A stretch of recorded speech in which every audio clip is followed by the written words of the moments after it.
Greetings in the love of Jesus, precious friends. I don't know if you're anything like me in this way, but I love water. Not so much the drinking of it. I really should do much better with that. But swimming in it, watching it, hearing it, soaking in it. There's something so relaxing about watching the waves on the seashore, or seeing the ripples on a peaceful lake, or hearing a gushing river, or watching a majestic waterfall. There's something so beautiful and powerful and yet peaceful about water. But being near the water or on the water isn't always peaceful, is it? The disciples encounter this in Mark chapter 6. The disciples have just seen Jesus feed the 5,000 with just a little bit of bread and a few fish. And after this incredible miracle, Jesus sends them away alone while he goes up on the mountainside to pray. And the disciples find themselves in the evening time in the middle of this lake. And while that sounds really peaceful, it wasn't really. The Bible tells us in verse 48, he, that's Jesus, saw the disciples straining at the oars because the wind was against them. Jesus sees that the disciples are struggling, that the wind is against them, that they're having a hard time. Their lives aren't in any particular danger. It's not a hectic storm, but it's certainly not smooth sailing either. The wind is against them. They are straining, they are struggling, maybe even sweating, battling at the oars. And with all that work, all that effort, all that struggle, there seems to be little progress. Jesus watches this. He sees this. He monitors what is happening. He takes note of what they are dealing with.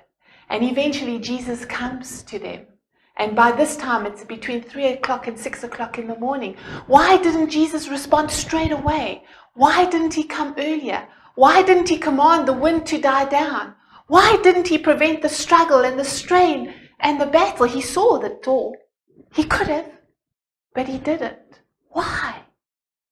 Perhaps he was teaching the disciples something better, something more valuable, something deeper, something that would be engraved on their hearts and their minds for the days ahead when the storm was rough, when the waters were high and the danger so very, very real.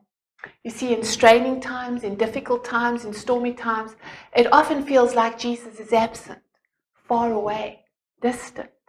But this account shows us that Jesus sees it all. He's not unaware or disinterested. He's not removed or unmoved by our hardship. In fact, he draws near, very near. Verse 48b says, about the fourth watch of the night, he went out to them, walking on the lake. Do you see that? Jesus went to them. Jesus came close. Jesus drew near. The disciples saw him, but they did not recognize him. In fact, they thought he was a ghost and they were so terrified. Jesus sees them. He sees their fear and immediately speaks to them. Take courage. It is I. Don't be afraid, he says. And then my favorite, the best part of the story for me unfolds. Verse 51 tells us, then he climbed into the boat with them and the wind died down. Do you see what Jesus did? He climbed into the boat with them. The wind was still against them at this point. The struggle was still real and the work was still hard. And Jesus climbs into the boat with them. That's what Jesus does. He always has. We see this in John 1 verse 14. It tells us that the Word became flesh and made his dwelling among us. I love how the Message paraphrases this verse. It says, the Word became flesh and blood and moved into the neighborhood. Isn't that amazing? Jesus came close. He made his dwelling among us. He moved into the neighborhood. In other words, he got into the boat. That's what Jesus still does. Just because you can't recognize him right now doesn't mean that he isn't there.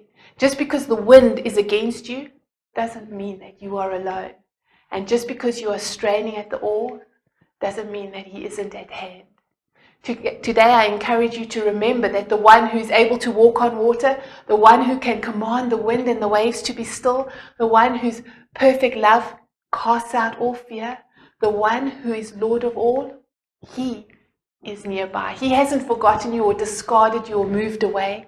He is close. He is in the boat with you. He has made his dwelling among you. Hear his gentle whisper today saying, take courage.